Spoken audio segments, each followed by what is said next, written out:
Boom. Okay, let's start things off. Any questions, technically or logistically?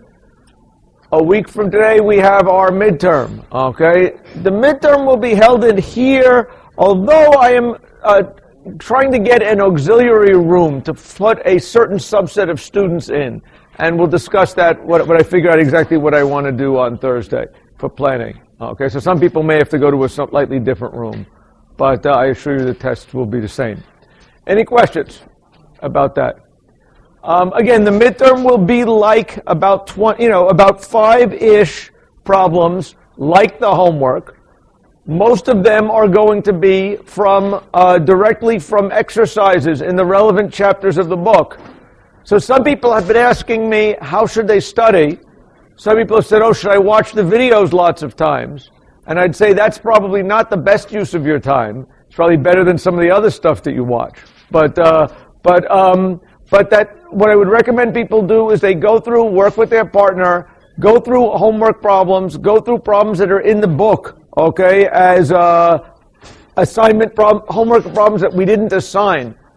And for those, I want you to look at them, go through them, try to figure out what the idea is, okay? Any questions? Okay, any other questions about that? Yes? The midterm is, I believe, it is a week from today. Is that what everybody thinks? Yes. So I expect there's this lecture and one other lecture, and then we're going to go do it. Any questions? Okay, put in the last problems of the day, and then I'm going to get going here. Okay, the problem of today is actually a very interesting one related to heaps. Put it in. Let's just go. No, that's not. Okay. The problem of the day is heaps, okay? And it has to do with heaps.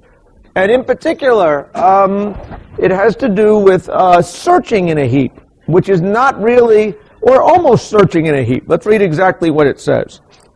It says that we are given a heap on n elements, okay, and a real number x, okay? So we have this big heap which has a total of n elements, okay? N elements is in the thing. What's the height of the heap going to be? Log n. Okay, so this is log n in height. And we're given an element x, and we want to know, is the kth element in the heap, okay, greater than or equal to x? Okay, that's really what the question is. Okay, so the input is a heap, which we are given. We are given x, and we want to figure out, and k, and we want to figure out if the kth largest element is bigger than or equal to x. Okay? Kth smallest. So it's sort of the heap is, the smallest one is the root of the heap. We want to find if the kth smallest element in the heap is less than or equal to x. And we want to do that as efficiently as possible. Any questions about what the problem is before we go any further? Now, when I'm faced with a problem like this, I first ask myself, what is the straightforward way of trying this problem? It may be slow, but the correct, straightforward way of doing this. What would be the correct, straightforward way to try to tell if the kth largest element is there? Yes?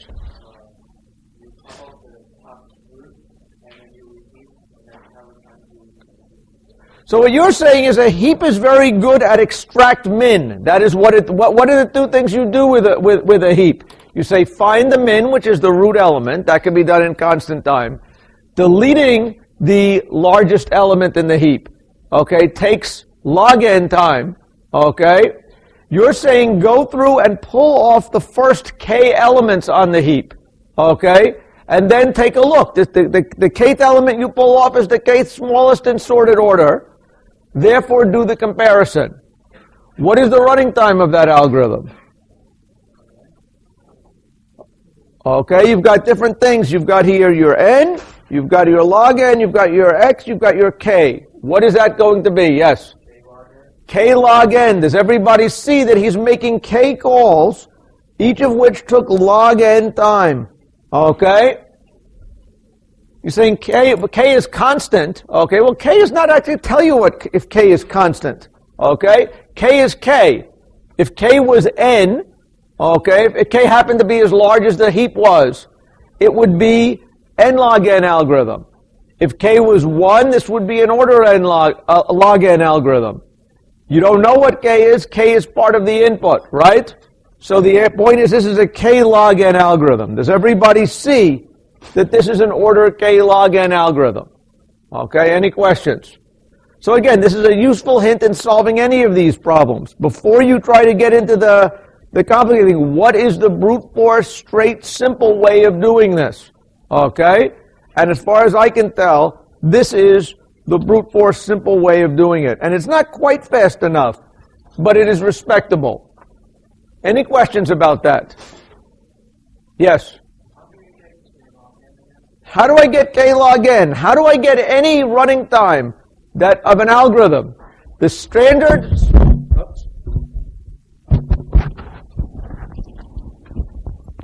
Let me try this again. Hold on. Boom, boom, boom. Okay. Is that better? Okay. So the standard way of getting any of these running times, it's the number of things I'm doing by the time that it takes the biggest time it takes to do one. Right? So what this algorithm is saying is, for I goes from 1 to k. That's really what it's doing. If you write this thing out, for I equals 1 to k, do extract min from the heap. Right? That's y, and then the final question is x greater than y.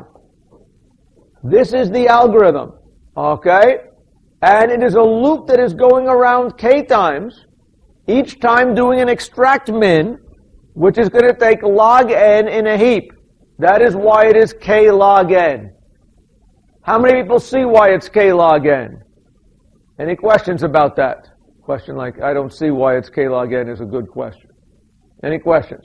Okay. Now, is there any other way we can think of to find out if the kth largest element in this heap is bigger or less than x? Yes? There is an O of n way to do it, which is a linear scale. So what is an O of n way to do it? Okay. There is an O of n way to do it. He's saying, go through the entire heap, okay, and figure out one by one, look at every element, and say, find out which is the kth largest element on that scan. Okay? Now there's a little bit of detail here he isn't quite given. Okay? Which is, certainly in order n time, he can look at every element in the heap. But how does he know which is the kth smallest one? Okay? He's got to have a data structure for that. Does everybody see this? Okay? It is not immediately obvious from the street level stuff that you know here. How are you going to figure out which is the kth smallest one? Do you agree with that? Yes. Okay. So one possibility is, what could he do? He could possibly, keep track of the kth smallest. How could he keep track of whether it's the kth smallest one? One possibility is he keeps track of the first k. Let's say maybe in sorted order. Okay? And then one by one inserts every new element that comes by, sees whether it's smaller than that, and if so, moves the thing over. That is sounding something like k times n. Okay? Or something like n times log k. Does everybody see this? Yes.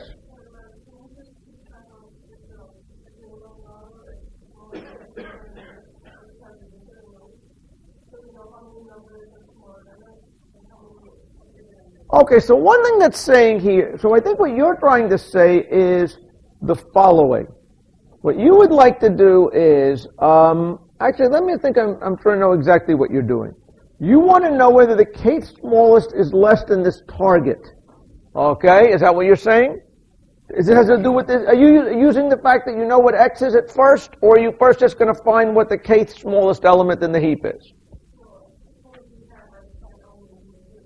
Yeah.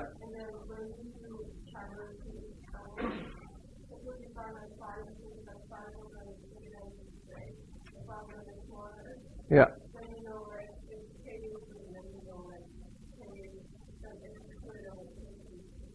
Okay, I'm still not sure I'm completely understanding your idea, but it might be something like this. Okay, we've got a tree-shaped heap here, of course. And if I'm trying to figure out if an element is greater than the heap, if I have this element, if this element here is greater than x, what do I know about all of its descendants? They're also greater than x. Does everybody see that? Okay?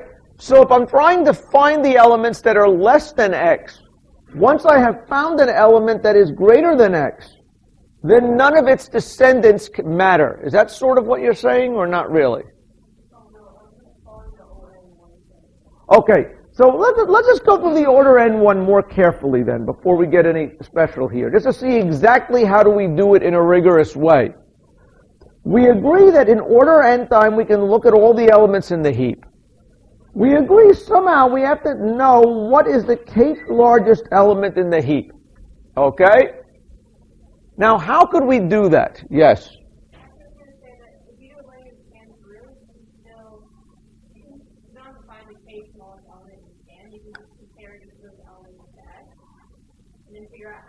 Okay, so this is an interesting idea here. Now what she's saying is, don't keep count, don't find the first k elements in the heap, right? Compare them to x and say, look at each one. If you are less than x, that's one guy that's less than x. I'm going to bop up my pointer. If you're greater than x, I'm not going to bop up my counter. If you're greater than x, I'm just going to move on to the next element. Does everybody see this?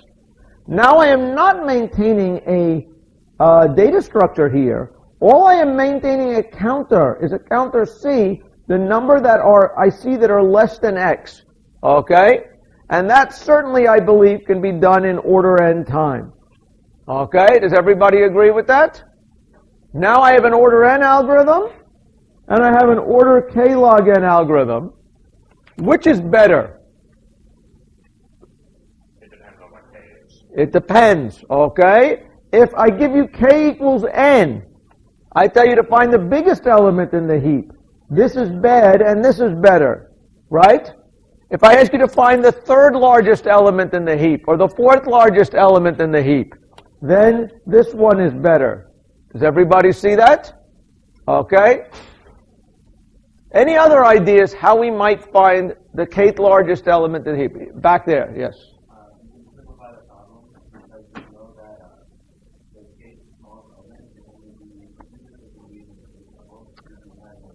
Okay, so now we've got another idea here, which says that the kth largest element can only be can't be, okay, below the kth level. Why is that? Because if we just take a look at any element on the kth level, there are k ancestors before it, all of which are bigger than it. Does everybody see that? So any element that is living deeper in the heap, okay, is going to have to be bigger than it. So we don't have to look at all n of these answers. We only have to look at the elements that are on the first k levels. Does everybody see that? What is the running time of that algorithm?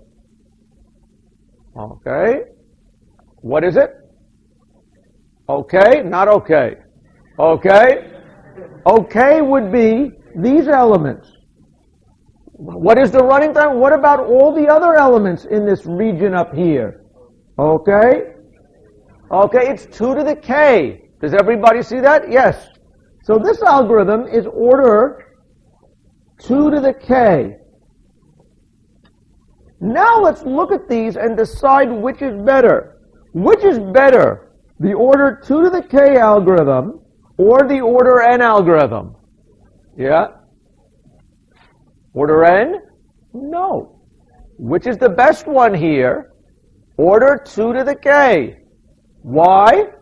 Because, wait, order 2 to the k is a problem. What really is, if I say it's really order 2 to the k, then I'd be in trouble. But really what I think you were saying, although you didn't realize it, really was saying you were going to look not on all the first k level.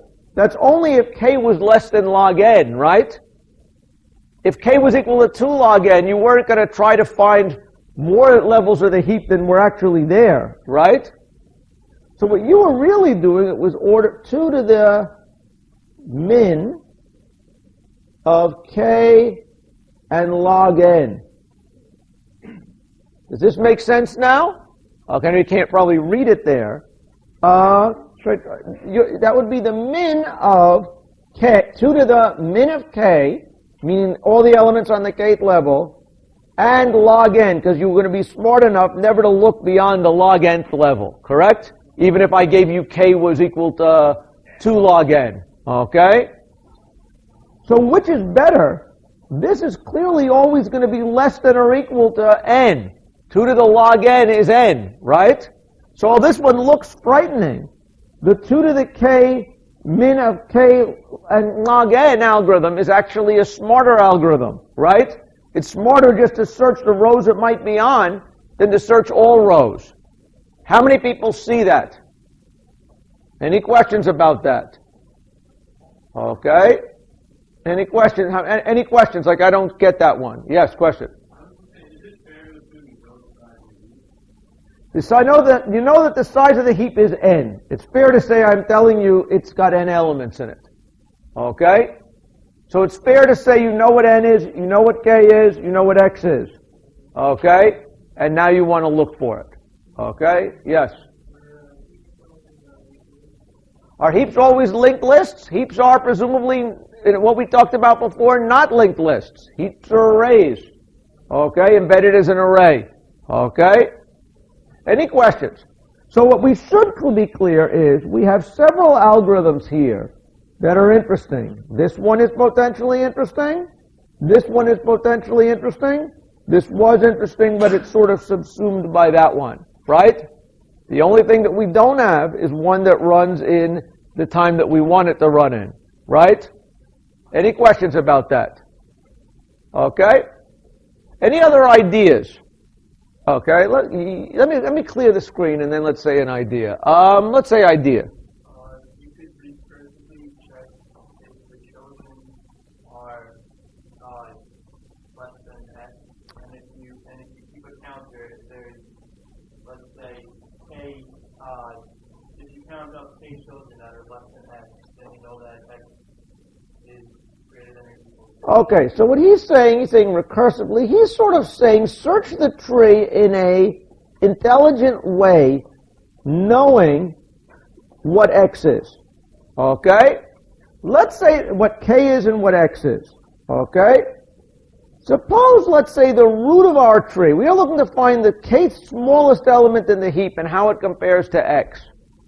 If the root of this is greater than x, what do we know the answer is? If the root of my heap was greater than x, okay, what's the answer here? Yeah? Then the k small has to be greater than or equal to x because every element in the heap is greater than. Okay, so that's right. So we have one element greater than x, right? If this element was less than x, what do we know? We have found one element that is less than x. And the only places where there are potentially other elements that are less than x are these guys, right? If we look at this node and find that it is greater than x, we want basically the question of whether the kth smallest element in the heap is less than or equal to x is really a question of whether there are k smaller elements than x. Does everybody see that? So let's count the number of elements that are less than x. Right? That was the idea. If we looked at the first k levels, that was the idea, right? But let's see if we can be cleverer and know when to stop looking. The moment we have an element here, if this element was greater than x, okay, then we know that nothing below it is worth searching. Does everybody see this? This guy is less than x. We'll look at this edge. If this was greater than x, we're going to stop. Well, now look at this element. Suppose this element is less than x. Well, then we're going to look at its children. If this element was greater than x, there's no reason to look below it. Does everybody see that? And by doing this exploration, one of two things is going to happen. we are going to visit k elements and see that they are less than x, okay? Or we are going to visit less than k elements and find that all our paths to elements less than x have been shut off. Does everybody see that? How many people see the idea that I have? Okay, any questions? How many people don't see it and want me to try and explain it again? Okay, nobody. Okay, what's the running time of this? Okay, note that it is a tree. The number of internal nodes in this tree, the ones that are less than or equal to x, that we're going to be interested in, there's going to be at most k of them. Because once we've found k ones that are less than x, we give up. We have our answer, right? And the number of mistaken ones that are bigger than it would correspond to leaf nodes on the tree defined by that, of which there are no more than twice as many of them. Does everybody see that? Okay? Because in a tree, the number of internal nodes, if you have a binary tree, here I've got 2 internal nodes, I've got 3 leaves. Okay? The number of dead-end leaves that I'm not going to visit beyond is going to be at most essentially the number of internal nodes. So if there are k internal nodes, there are k or 2k external nodes, we're only going to look at order k nodes. Okay? And so this procedure is order k. Okay? How many people believe the search procedure? How many people understand the analysis or have a question about understand the analysis? How many people have a question that want me to go through the analysis again? Yes. Why is it order k? Okay? So the way that I like why is the running time order k? Or is that... Okay, so how do I count running times? My simple way of counting running times that works most of the time is I count how many things do I do times how much does it cost to do one of those things. Looking at a node, how much time does it take to look at a cell in my heap and decide if it is less than or equal to x? How much time does that take? One step, order 1 time. Now I'm going to explore elements in this kind of traversal manner. Okay? I'm going to explore at most k elements that are less than or equal to x. Okay? And I'm going to explore at most 2x elements. Okay? That are bigger than or equal to x. Okay? 2k elements that are bigger than x. I think it might be k minus 1, but I like to round up because I'm big O thing. Right? And so therefore I am doing something like 2k or 3k things, each of which took order 1 time. K times 1 is k. That is why it is order k. Any questions? Yes?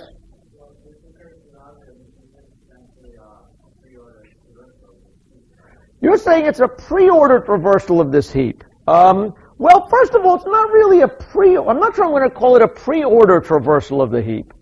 Because pre-order, as you think of it, applies to binary search trees. Right? It has to do with the labeling. Okay? But you're right in saying that what I'm going to do is look at a node, decide if it's worth exploring the children. If it's worth exploring the children, I'm going to call myself recursively on the children. Right? And if not, keep going. Right?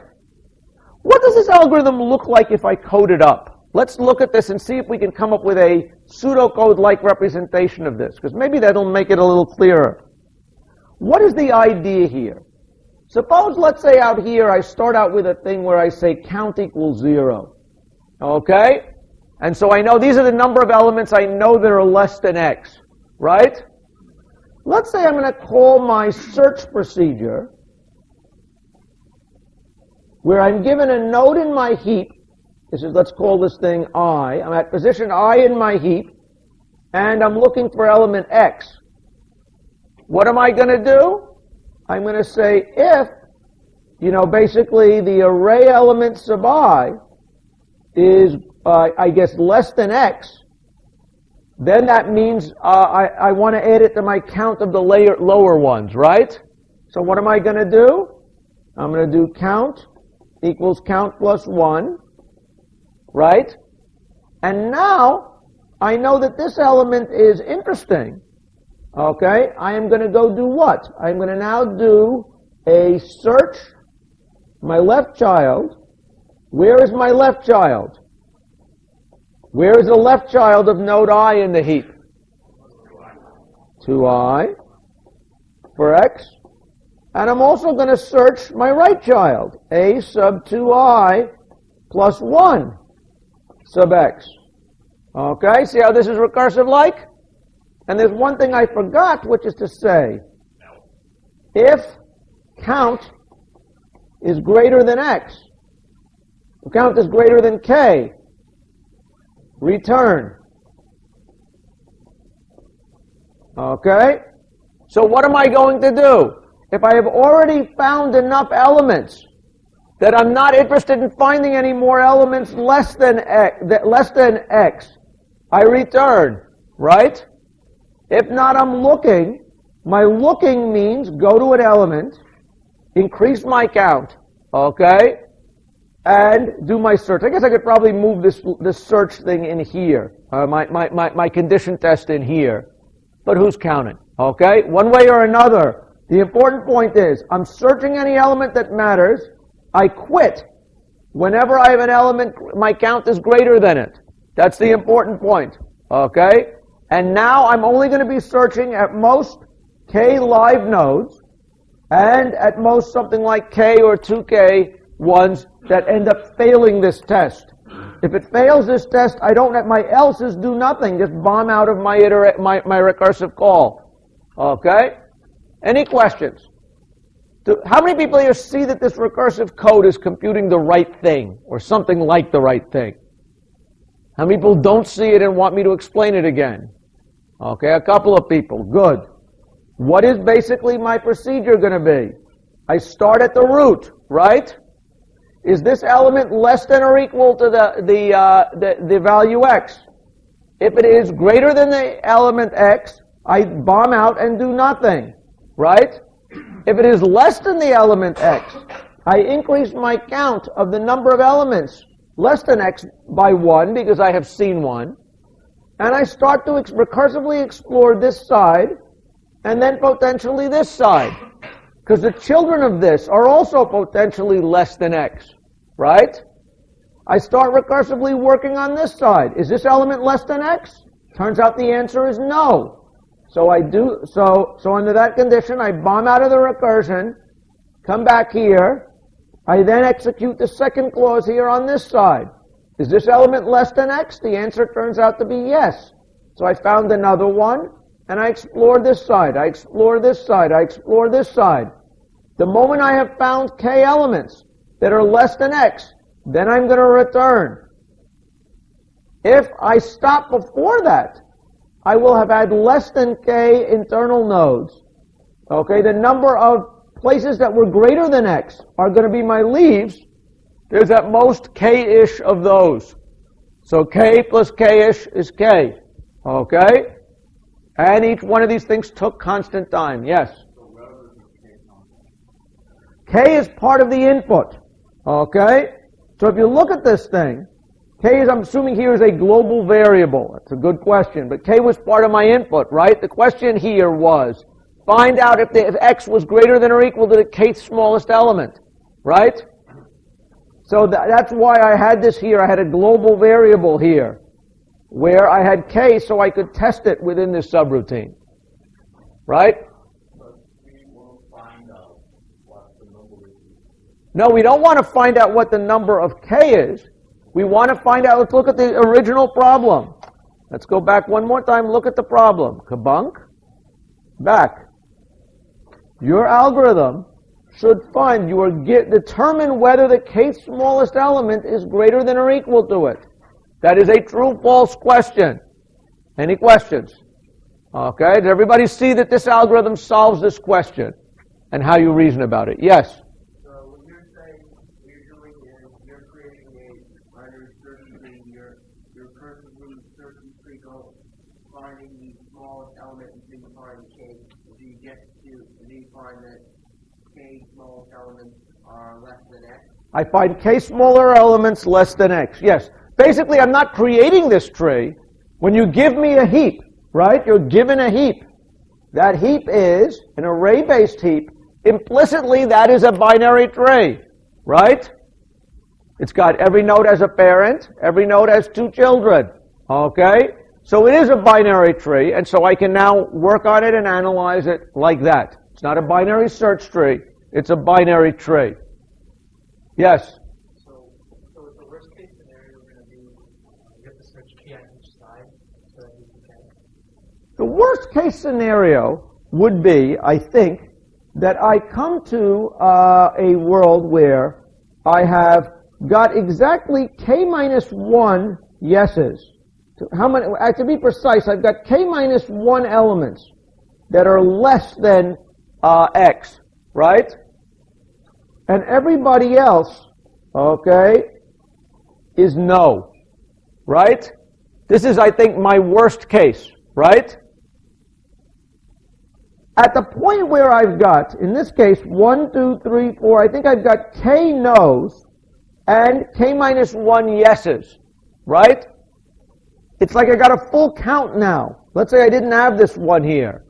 I've got k minus 1 no's, k minus 1 yeses. I've got one element left to explore. If it is a no, it will have shut me off, and there can't be anything else less than that. If it's a yes, it means I have found a kth one smaller than it.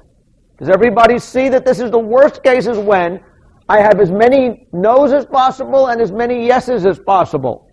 Okay, it's like a full count in baseball. It's 3 balls and 2 strikes. Okay? The next pitch, something's going to happen. Okay? And that is the worst case here. Any questions? Yes?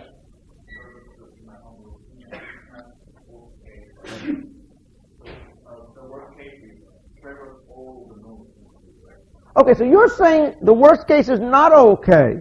The answer is, this is the worst case. Because suppose my tree is huge. It's got n nodes. It's a Himalayan tree. It's heap. It goes back millions of nodes in it, right? I am going to stop if k is the input. Okay? If k is less than n, I am going to stop after looking at 2 times k nodes, even if the tree had a million times k nodes in it. Okay? I am only going to look at order k nodes in the tree, regardless of how big the tree is. Okay? Because I'm going to stop myself once I have found too many that are smaller, and if I don't find too many that are smaller, it's because I have found enough that are bigger that block off the possibilities. Okay? I'm not going to be searching at the descendant of any node that has already been too big for me. And that's why I'm only going to search order k nodes. Any last questions here? Think about it. Yes? What if I want to find the kth smallest element instead of the actual one of these? Right? Okay.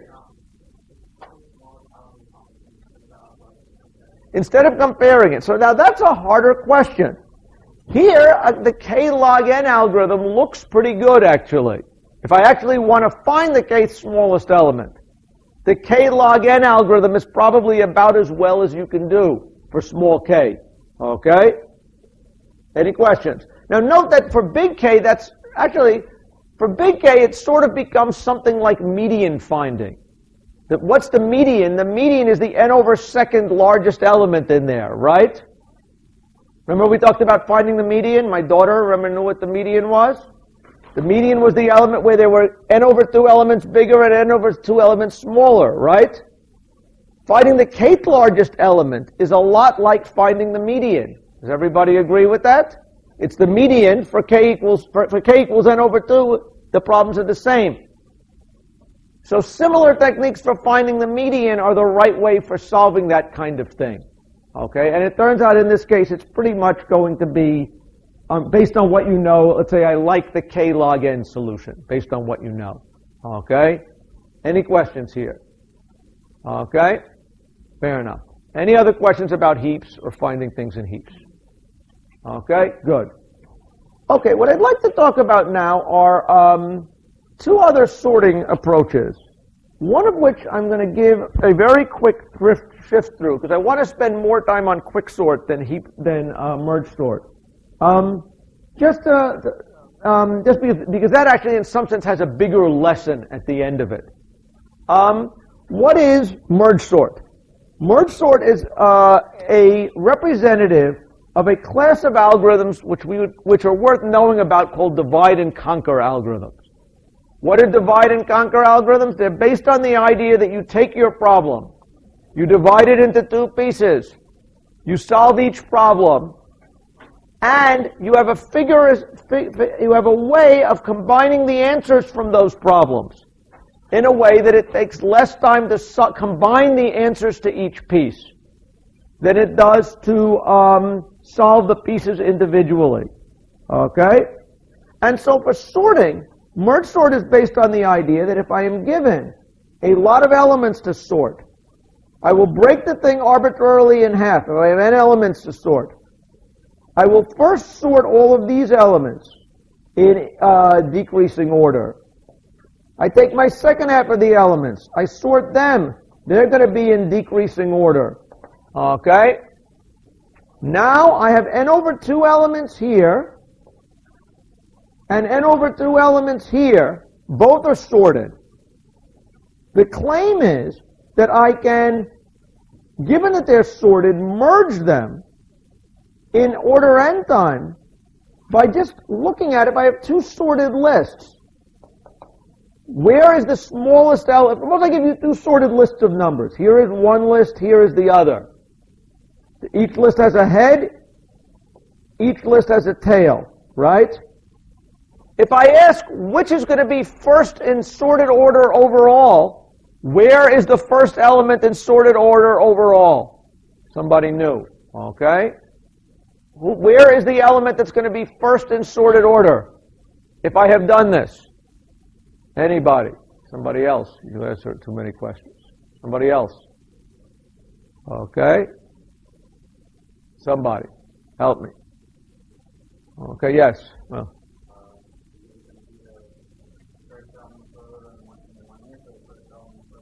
Does everybody see that the first element in the list has to be either here or here? If I want to figure out who is the smartest person in this class, and I have the men in the class sorted by brains, and I have the women in the class, and they're sorted by brains, who is the smartest person in the class? It is one of the people that is at the head of one of the two people at the head of their respective lists, right? I compare them. Which one of them is smarter? Pull that person off. They're smartest overall. In one step, I've identified who is the first guy, okay, and reduced my problem by 1 in size. I am now again going to compare which is bigger, the head of this list or the head of this list. Whichever one is smaller, that's the head of it. I'm going to put that guy over here and move down. There are n over 2 elements here, n over 2 elements here, a total of n elements. In one step per element, will have combined those lists, merged them into one sorted list. So the beauty here is that once I have this half sorted and this half sorted, the merging step is order n. Any questions about that? I may say that again in a couple of slides, but let's just go through it now. Kabunk. So here is the recursive implementation of merge sort. Okay? It is recursive. It says to sort the elements in an array from low to high. What am I going to do? I'm going to compute the middleth element. I am recursive. So if this is an array, big array, I'm now asked to sort the elements from low to high. I find the mid-range between them. That's just finding the average. Sort the left, sort the right, and then basically merge these elements into one sorted thing. This is a recursive call. The other is calling an auxiliary routine that, given two subarrays, merges these subarrays and writes them back into that same location. Any questions about that? Okay. Kabunk. Again, that's a picture of it, but I think I like my picture better. Okay, so what is the running time of this thing? Again, the important point is that the efficiency is going to depend upon how fast we can merge the two halves into sorted lists. Okay? And again, I said that basically by constantly pulling off the smallest element, if each list is sorted, I've got two heads at all times, pull the smallest off, compare the remaining two heads, pull the smallest off, compare the remaining two heads, pull the smallest off. In a total of n minus 1 comparisons, or n total work, I could merge two sorted lists, each of which have a total of n elements. Any questions about that? Now, what is the running time of the entire algorithm? Okay? Again, first of all, one question here. There's a little thing. If I have this thing stuck in an array, and I have the sorted list 4, 5, 6, and the sorted list 1, 2, 3 here, merging them, if I do it in a naive way, without using auxiliary space, is going to be a problem. Because the min of the head of this and the head of this belongs in this position. I'm naturally going to want to write it there and erase that element. Does everybody get that idea? So what is the right way to do it? Malloc another array. We're only living in big O world, right? Malloc another array and copy the elements when you merge them into here. Does everybody see that? Then I can just copy back these elements into my array, and the total time is obviously order n, or linear in the size of the array. Any questions about it? So in fact, there's a little bit of dealing with buffers here, but it doesn't cost us anything in a big O sense. Any questions? The interesting thing about the interesting thing about merge sort is understanding why it is going to be order n log n. Why is it going to be n log n? Okay? It has to do with the fact that let's think about it like a recursion tree. Maybe this is what I would like to do. Originally, to sort all n elements, how did you solve that problem? You solved it by breaking it into two arrays, each of which were of size n over 2. Does everybody see that? Because you put the middle element. And when you recursively sorted this, you broke this one into two halves. Okay? Each piece of which, that one there, this one here, each piece of here of which was n over 4. Does everybody see that? This piece of n over 4, when you divided it, became two pieces, each of which were n over 8. How many levels deep did the recursion go before we stopped? Yes? Log n. And why is it log n? It's how many times do I take n and divide it by 2 until it gets down to 1. How hard is it to solve a sorting problem on one element? If I have an array of size 1, how do I sort it? I just walk away. It's sorted, right? Does everybody agree? It's done when I've got one element. Okay? So what is the argument? If I think about what's happening with merge sort, I am basically getting a perfectly balanced binary tree of height log n. Now, how much work is being done at each level? This is where you have to think and listen to me for a minute. In going from this level back to here, when I had the two sorted half arrays, how many steps were being done? This was n over 2 elements that had already been sorted. These are n over 2 elements that had already been sorted. Merging them took how many steps? Yeah? N. So this was n steps. Now let's look over here. Suppose this was sorted and this was sorted. This had how many elements? This had n over 4 elements in it. And this had n over 4 elements in it, right? And when this got merged and merged, how much time did it take? Wait, actually, okay, my picture's a little bit wrong. Here I have, let's look at this element to be precise, okay? This was n over, this is n over 4 elements, right? This is n over 4 elements. This is n over 4 elements, and n over 4 elements. Does everybody agree with that? To create this thing, let's maybe redraw it over here, because my picture's now a little crummy. To create that thing was the result of merging this piece, which was n over 8 elements, with n over 8 elements. How much work did it take to take this sorted thing of n over 8 elements and this sorted thing of n over 8 elements and merge it into n over 4 elements? How many steps did that take? About n over 8. Say about n over 8. The answer is not n over 8. Okay, it's because n over 8 is how many elements it took just to compare it against these. I eventually am going to be, in each round I'm doing one comparison to create one of those. It's going to be n over 4 comparisons. Okay? How many people see why it's n over 4? Okay, if you see why it's n over 4, then we're in business. Because if it's n over 4 steps to produce this, and n over 4 steps to produce this, and n over 4 steps to produce that, and n over 4 steps to produce that, 4 times n over 4 is what? N. This is the same pattern that we're going to have on the next level. The next level we're going to have n over 8 runs, each of which took n over, it have 8 runs, each of which took n over 8 time to make.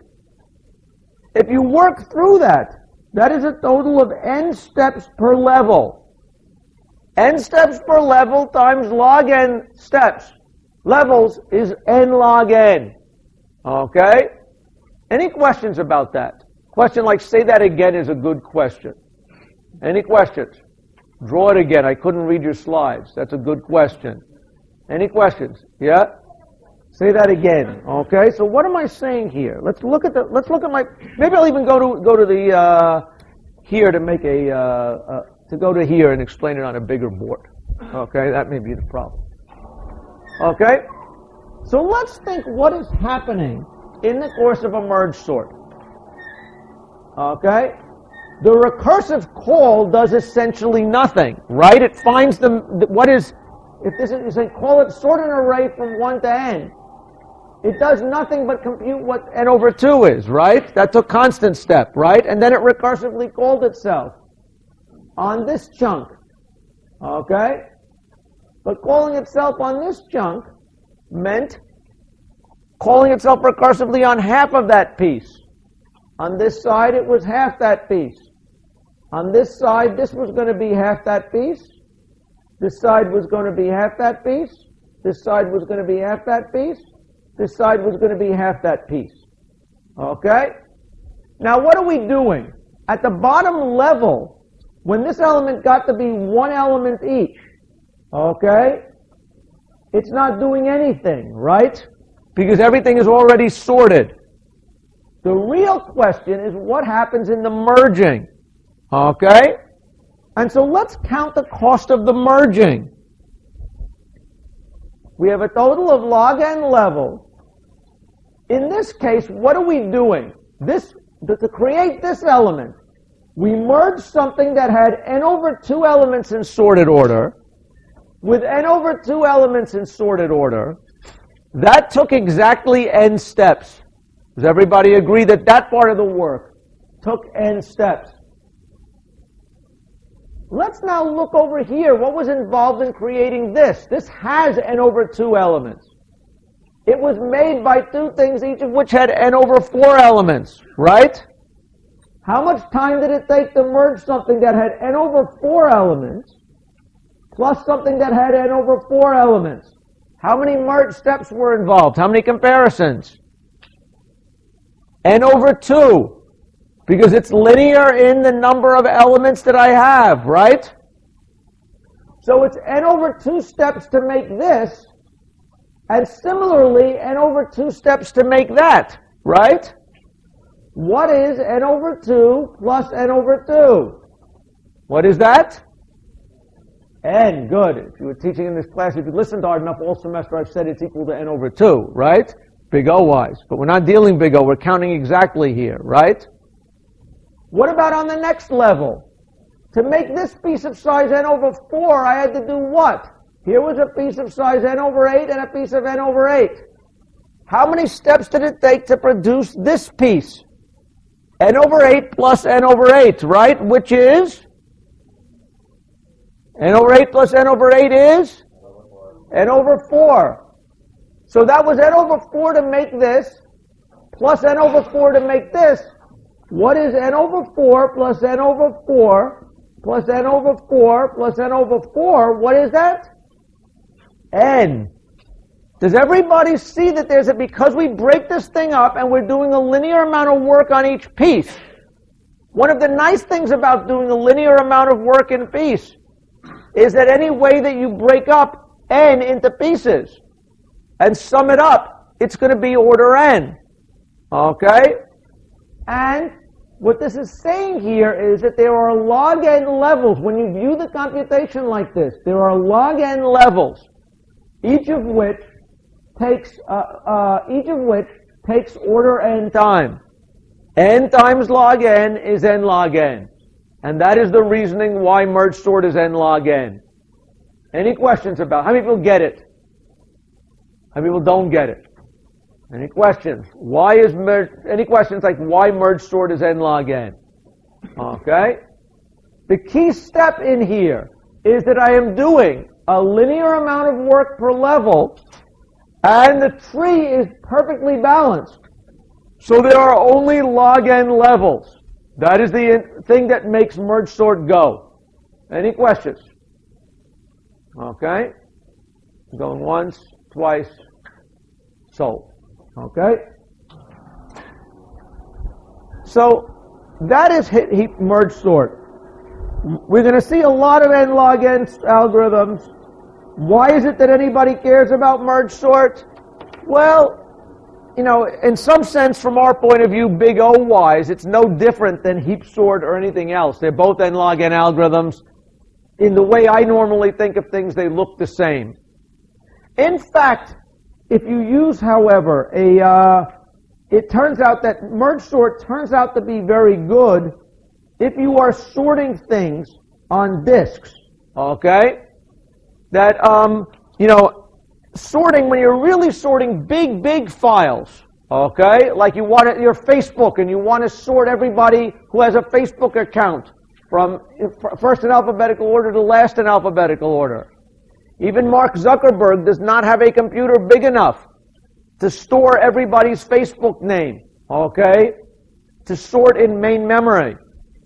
The way that thing is going to happen is it's going to have to be a computation that happens on disks, okay? And it turns out that because of the behavior of how you access data in this case, you sweep along the sorted files, you get to exploit some of the good properties of disks if you do this merging step that you don't get when you're randomly jumping around the files. So that is one reason in practice why we care about merge sort, okay? But the bigger thing is it provides another way to think about an n log n algorithm. And in particular, it provides a good example of something we call a divide and conquer algorithm. What is a divide and conquer algorithm? It is basically a way that we solve a problem by breaking the problem into two halves, okay? Solving it on each half, okay? Or figuring out which half we have to worry about, okay? And if something is easier to solve, you can break it into smaller problems, each of which you can solve recursively, and then merge the answers efficiently into a solution, okay? That is what the idea is behind divide and conquer, okay? It's what we do with binary search. How does binary search work? We take the problem, divide it in half, and in constant time throw away half the problem. That is a divide and conquer algorithm. In merge sort, we take it, we divide it in half, solve each of the pieces, and combine the results in less time than it took to find the pieces. If you have that property, you come up with efficient algorithms. Okay? And there are a bunch of algorithms that are well known and famous, okay, that we're not going to discuss in this class, that are based on divide and conquer. It's an important idea. Okay, if you know about Fourier transforms, the FFT is solved by a divide and conquer algorithm. If you don't worry about it. You know about matrix multiplication. I talked about matrix multiplication earlier. I told you, we showed that the standard way you learned in school was order n cubed. If you have multiplying two matrices that are n by n. In fact, there's a super fancy, complicated order n to the something like 2.37 algorithm based on divide and conquer. Okay, I'm not going to go through it, but just a proof that this idea of dividing it into pieces, solving the pieces and putting them back together in the right hands has power. Okay? And so it's something you should be aware of. Any questions about divide and conquer? Any questions about merge sort? Okay. At this point, I'd like us to clear our heads a little bit and talk about the other sorting algorithm of the day, which is quicksort, which I'm pretty sure most people have heard of. Who has been presented quicksort before? Raise your hand. Who has never seen quicksort before? Don't be shy. Okay?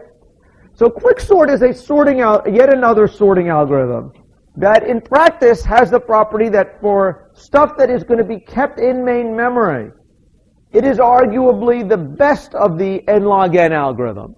Okay? But it is not actually best in worst case. And what makes quicksort interesting is we're going to see it's an example of a very important paradigm of algorithms called randomized algorithms. Okay? And that is why when you're saying, oh, why is he going to explain quicksort again? The reason is I want you to really understand the idea of how randomization helps you solve problems that otherwise don't seem like they could be solved so easily or efficiently. Okay? And so that's what the big idea here is. Okay? But let's go through what quicksort is before we can get to the big idea for where the randomization comes in. Okay? Quicksort works as an algorithm that works using an idea of partitioning as its main idea. We are given as input an array that is unsorted. It's got n elements in it. We're going to pick one element. Okay? Let's say the last element. Okay? And say that is going to be my pivot. What my pivot is my partitioning step is, I'm going to take a look and figure out for all the elements in the array, the ones that are less than this pivot, I'm going to put to the left. The ones that are greater than the pivot, I am going to put right. And the pivot element, I am going to put in its proper spot. Okay? So let me go through and see how can I do this. How can I take my pivot element, in one sweep through the array, figure out, put elements so that, partition the elements, so that all the guys that are less than it go to the left of it. All the guys to the right of it go to the right, that are bigger than it go to the right of it. And the pivot itself ends up in the right spot. Okay? How can I do this?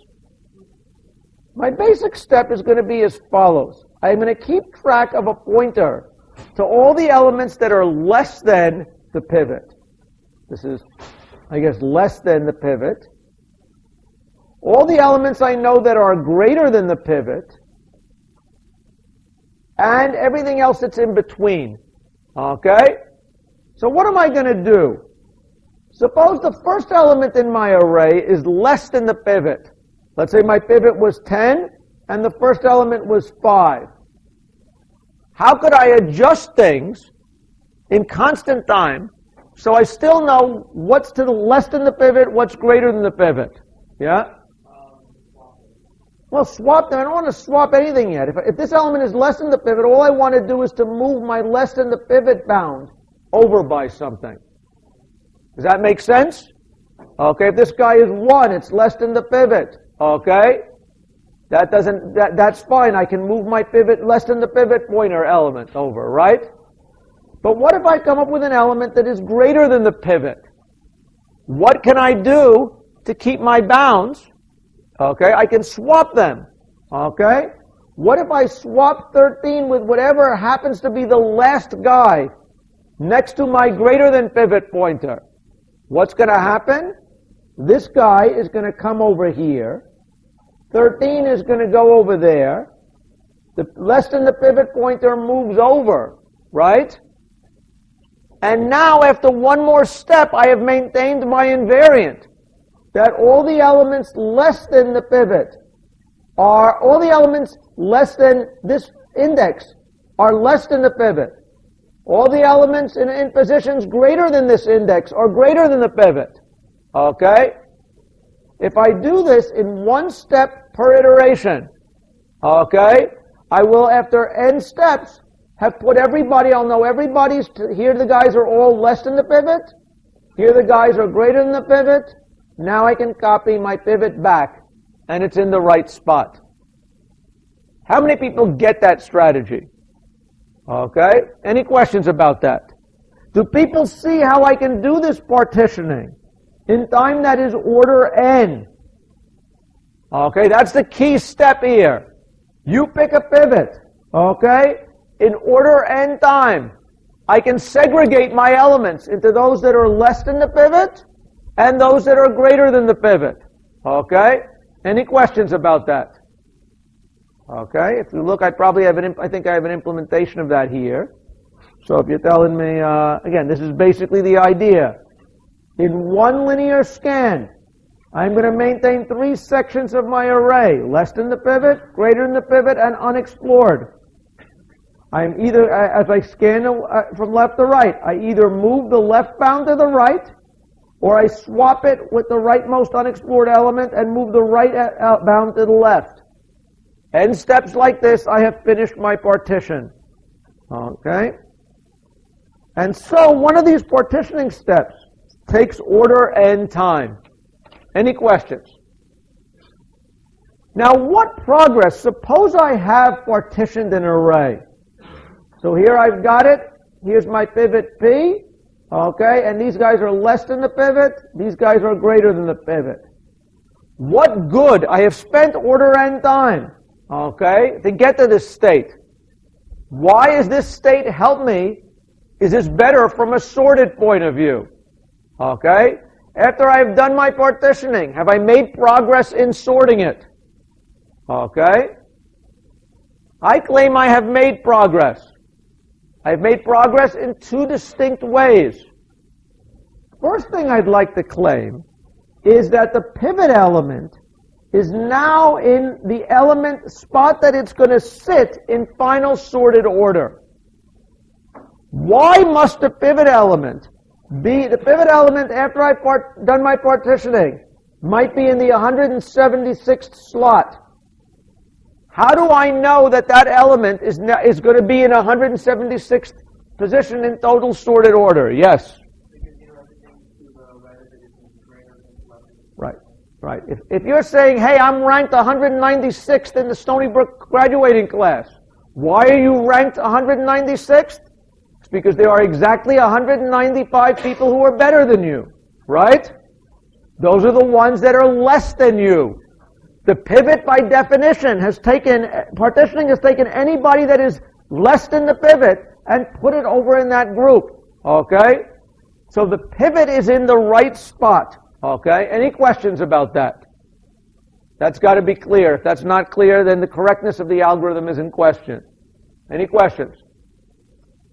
The other thing to note is that after we've done the pivoting in sorted order, in the act of finishing the sorting, these elements are going to jumble around, and these elements are going to jumble around.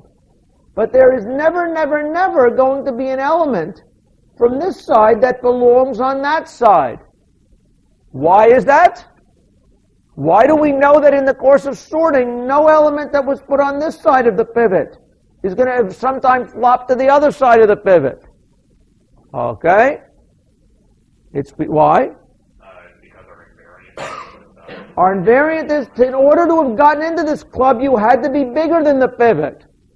In order to be to the left of the pivot, you got to be less than the pivot. You can't have it both ways, right? So what's great here is, no element's going to flop after that. And therefore, we have broken our sorting problem.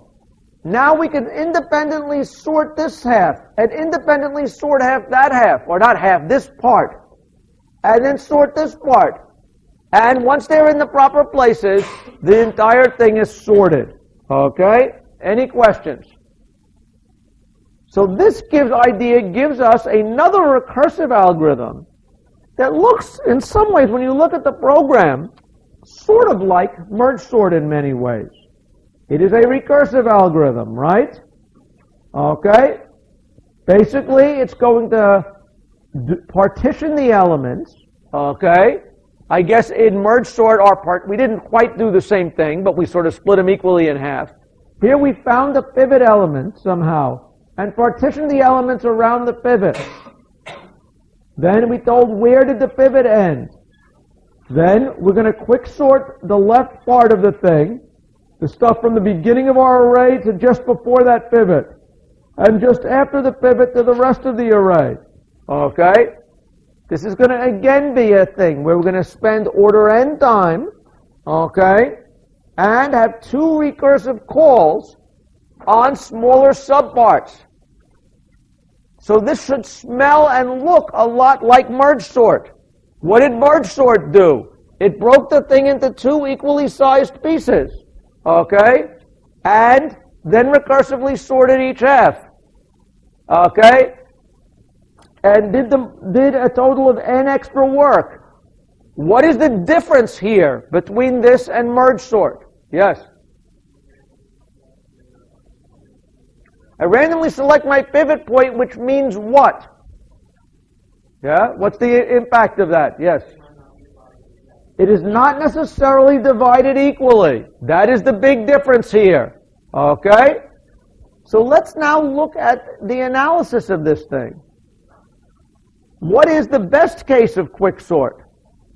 The best case of quicksort, again, there's various pictures here, is going to be exactly like it was sort of with merge sort. That when we picked our pivot element, we happened to get extremely lucky. And every time we picked our pivot element, it happened to be the median of the array. If so, then n over 2 elements ended up to the left, n over 2 elements ended up to the right, recursively solving this thing. If every time our pivot was the median, then we would have a tree that was how tall? How tall would our tree be?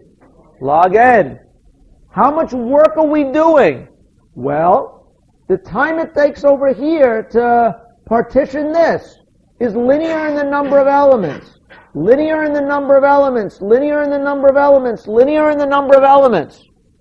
The sum of these pieces is the number of comparisons we're going to do, and that is always less than or equal to n. Okay? So we have, if it's perfectly balanced, we have log n levels. And at each level we're doing a total of at most n work. N times log n is n log n. That is why quicksort is n log n if we do it perfectly. Any questions? What, however, is the bad case of quicksort? Okay? What if we were unlucky? Let's say clear ink. Kabunk. What happens if we are very, very lucky in picking our pivot elements? Okay? Suppose the pivot element happens to be, we look and we happen to pick the min element as the pivot. Then nothing goes to the left. The pivot element ends up in the first spot, and we've got n minus 1 elements, and n minus 1 elements in this chunk instead of half of them. Let's say we get unlucky again and pull off the first one. Let's say we get unlucky in a different way next time, and we pull off the biggest element in the remaining array. Then we're going to pull this element off, but still we've got a big chunk. Does everybody see that? So what is the height of this tree going to be? n minus 1 if we want to be exact. But if we split off one element each, you've got something where the height of the tree is going to be about n. Okay? And the cost of pivoting this is going to be n steps. The cost of pivoting this is going to be n minus 1 steps, n minus 2 steps, n minus 3 steps. What is the sum as I goes of I as it goes from 1 to n minus 1? Okay? On average, the average one of these things is going to be of size n over 2, right? And so we're going to spend on average about n over 2 comparisons, okay, n times. This is going to be an n squared algorithm. How many people get that? Any questions? Any questions why quicksort is n squared? The real interesting thing, okay, is why is quicksort usually good? Okay? And this I want to give you some kind of an intuition. Suppose you pick the pivot element at random, okay?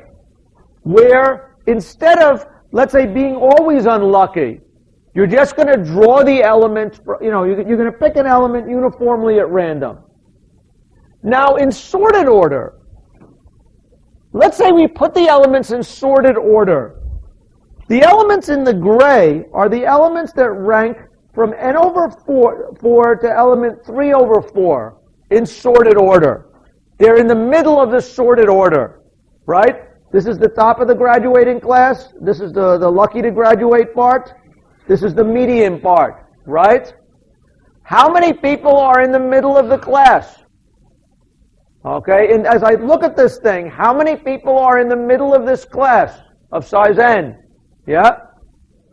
n over 2. Now suppose I randomly close my eyes and I pick one of you here. What's the probability that you are in the middle of the graduating class? Okay? It is going to be what? 1/2. Does everybody see that? 1/2 the time I'm going to pick somebody from the middle of the graduating class. Okay?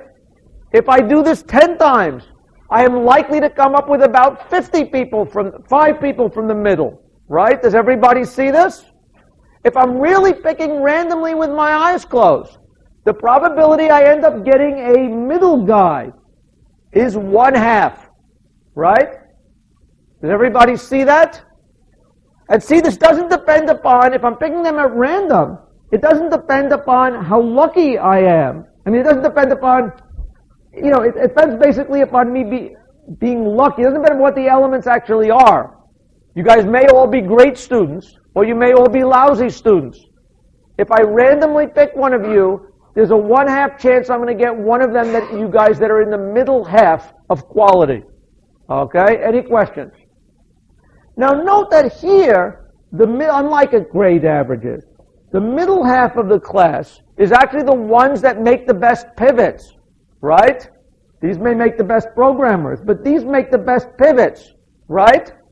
Because if I pick any one of these n over 2 elements, okay, I am going to get somebody where the biggest hunk of the array, okay, is at most 3n over 4. Does everybody see that? If I pick the worst possible good pivot, okay, then this is what I've got. Does everybody see that? The worst possible good pivot still will divide off a constant fraction of this thing. That's the important thing here. Okay? Any questions about that? Let me keep going. So let's say I always pick the worst possible good pivot. Okay? What would my tree look like if I always pick the worst possible good pivot? At first, the whole array would be of size n. What would be the biggest piece the second time around? How big would it be? 3/4 n. Right? Suppose I do it again. What's the biggest piece going to be the second time? 3/4 of 3/4 n. Does everybody see that? or 9/16 n. In general, if we go through this, I just like this very intensely. So, kabunk, kabunk, kabunk. In general, if each time I divide it by 3/4, how many levels, if I start out with n elements and I keep multiplying it by 3/4, how many times will I multiply it by 3/4 till I get down to 1? It's n times 3/4 to the L equal to 1.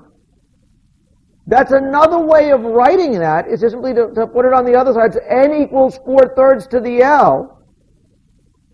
This is really saying that basically L is going to be the log base 4/3 of n. Does everybody see this? If I always pick the worst possible good pivot, I'm going to end up with a tree that is of logarithmic height. Does everybody see that? How many people see this? This is important, okay? How many people don't see this? The log is not base 2, but does the base of the log matter big O-wise? No, it does not, okay? So I've got a tree that if I think about just making, if always you guarantee me the worst possible pivot that's good, the height is going to be log n.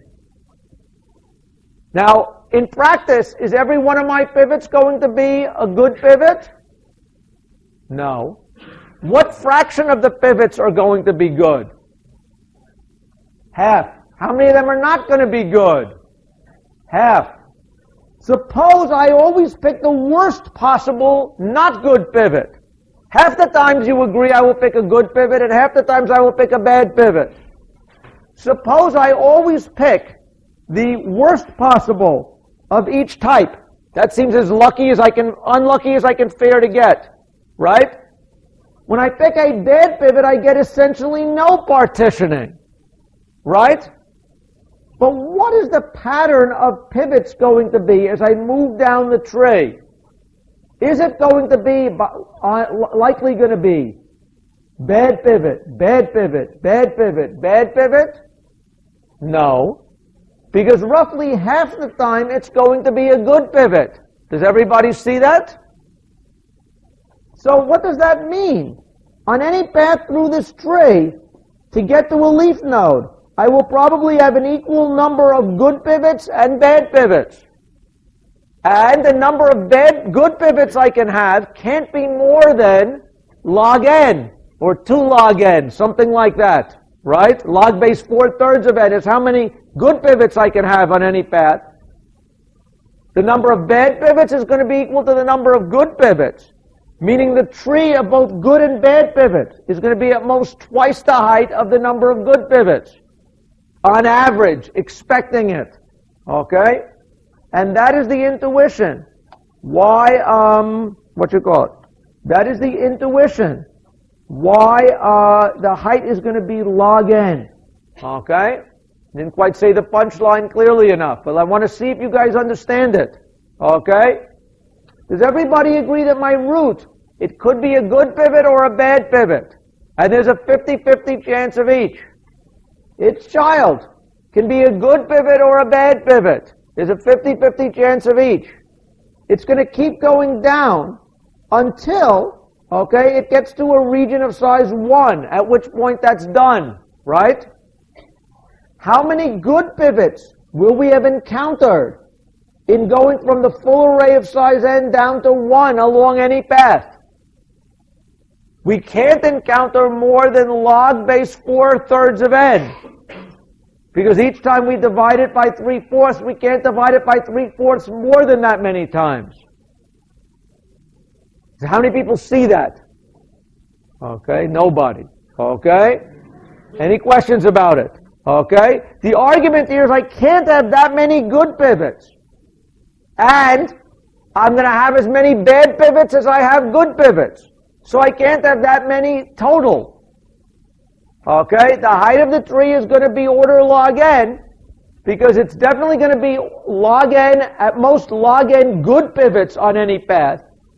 And the number of bad pivots is going to equal the number of good pivots on that path. Any questions about it? I want people, don't move yet. Give me a minute or two just to make sure we understand this. Any questions about why it is log n on average? Okay? Any questions about how many people see it or feel it? Very few people are feeling it. How many people have a question? Again, I want you to think about this, because if you take a look at it, there's a more formal way to do this. Okay? I could give you an argument about solving a recurrence relation, and then show you the math involved in solving this recurrence relation. And if you think this is a better argument as to why it is n log n, you're happy to read it. But I want you to understand the intuition. The intuition is that good things are likely to happen with every pivot we take. It is hard to pick pivots that bad things will always happen to it. In this case, the odds are stacked in our favor that we will make progress with each pivot. Okay? And that is why it expects to be n log n. Thanks for your attention. We'll talk a little bit more next class about it and then move on. Yes?